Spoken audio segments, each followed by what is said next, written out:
Hi guys, मैं गिरीश यादव सेवा आप सभी दर्शकों का हार्दिक स्वागत करता हूँ। ये कहानी उनके लिए जो भीड़ में चल रहे हैं, latest motivation story in Hindi. ये कहानी है अकबर और बीरबल की। एक बार जहाँ पन्हा ने बीरबल से कहा, बीरबल बताओ अभी दया क्या है। बीरबल ने कहा, महाराज इस सवाल का जवाब देने के लिए मुझे 4 दिन की छुट्टियाँ चाहिए।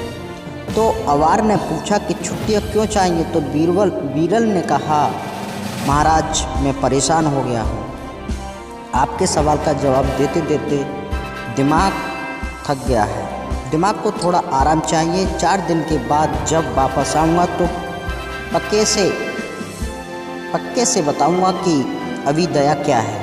अकबर ने कहा, जैसे तुम्हें मंजूर है। बीरबल को 4 दिन की छुट्टियाँ मिल गईं। वो घर गया। घर जाने के बाद सीधा मोची के पास गया और मोची के पास जाकर बोला, एक ऐसी शानदार जूतियाँ बनाओ जिसे जो देखता रह जाए।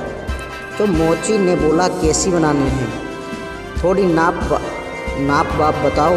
तो बीरबल ने बोला, नाप बाप कुछ नहीं, एक बीती चोली बना दो, 2 बीती लंबी बना दो, आराम से शानदार वाली बना दो।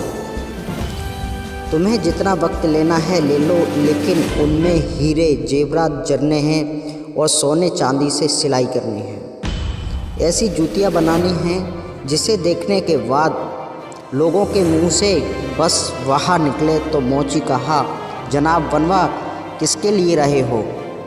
तो बीरबल ने कहा, ज़्यादा सवाल जवाब मत कर और बनाने के बाद तुम भूल जाना कि तुमने बनाई हैं, यही शर्त है। मोची ने कहा, मंजूर है। 3 दिन के बाद मोची ने जूतियाँ बना दी। बीरबल गए, पैसे दे दिए और फिर से बोल दिया कि किसी से बोलना नहीं कि तुमने बनाई है। फिर बीरबल ने कहा कि एक जूते को अपने घर में जाके रखी और दूसरी जो जूती थी उस जोड़े की, उसको ले जा कर के मस्जिद में फेंक दिया। सुबह सुबह मौलवी साहब वाला पहुँचे नमाज पढ़ने के लिए।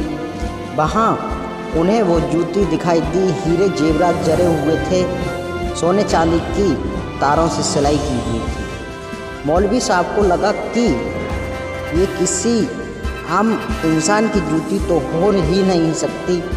उन्हें लगा कि ज़रूर ऊपर वाले आए होंगे नीचे नमाज पढ़ने के लिए और उनकी जूती यहाँ छूट गई हो। मौलवी साहब ने उसे उठाया, अपने आँखों से लगाया, माथे से चूमा सर पर लगाया। उसके बाद वहाँ पे जितने लोग नमाज पढ़ने के लिए आ रहे थे उन्हें सबको बताया कि देखो भाइयों, ये जो जूती छूट गई है, मुझे तो लगता है कि किसी आम आदमी की नहीं है, ऊपर वाले की है।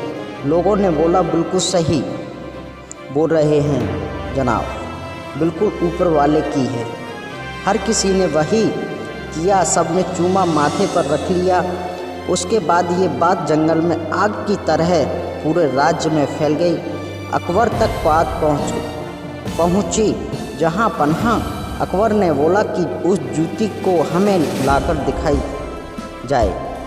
जूती ले जाई गई तो अकबर ने देखा तो बोला, बिल्कुल सही बोल रहे हो, ये किसी आम इंसान की तो हो ही नहीं सकती, ये ज़रूर ऊपर वाले की। ऊपर वाला नीचे आया होगा, नमाज पढ़ी होगी और जूती छूट गई होगी। उन्होंने भी वही किया, माथे से लगा लिया, आँखों से चूम लिया, सर पर रख लिया। उसके बाद अकबर ने कहा, ये बहुत ही नायाब जूती है, इसको ले जा कर के अच्छे से स्थान पर रख दो और पूजा करो। इसकी पूजा होनी चाहिए, अच्छे से ध्यान रखना है, यही आपको करना है। अकबर का आदेश माना गया। इधर 4 दिन की छुट्टियां बीरबल की ख़त्म हो गई। बीरबल वापस आया, उसका चेहरा उतरा हुआ था, मुंह उदास था। अकबर ने पूछा, क्या हुआ, तुम तो ऐसे लग रहे हो जैसे कि घर किसी की मौत हो गई हो। तो बीरबल ने कहा, क्या बताऊं, जहां पन्हा हमारे दादा हमारे परदादा की जूतियाँ थीं और आए एक जूती ले गए, एक जूती छोड़ गए। अब हम परेशान चल रहे हैं। वो हमारे दिल की इतनी करीब थी कि आज तक हमने उसे बेचा नहीं था, बस अपने घर में रखा हुआ था। तो अकबर ने कहा, तुम्हारे पास वो जूती है? बीरबल ने कहा, हाँ जी हाँ है। अभी आपको देखता हूँ। तो बीरबल ने जूती दिखाई। अकबर का माथा ठनक गया। अकबर ने कहा, वो जो जूती रखवाई है, जिसको मंगवाओ, वो जूती जहाँ पर रखवाई गई थी उसे मंगवाई गई। जोड़ा जूतियों का बन गया, बीरबल को दिया। बीरबल ने कहा, महाराज यही अविद्या है। ना आपको कुछ पता था, ना उनको कुछ पता था, ना जिसको मिली उसको कुछ पता था। सब बस भेड़ चाल में चले जा रहे थे। इसे ही अविद्या कहा।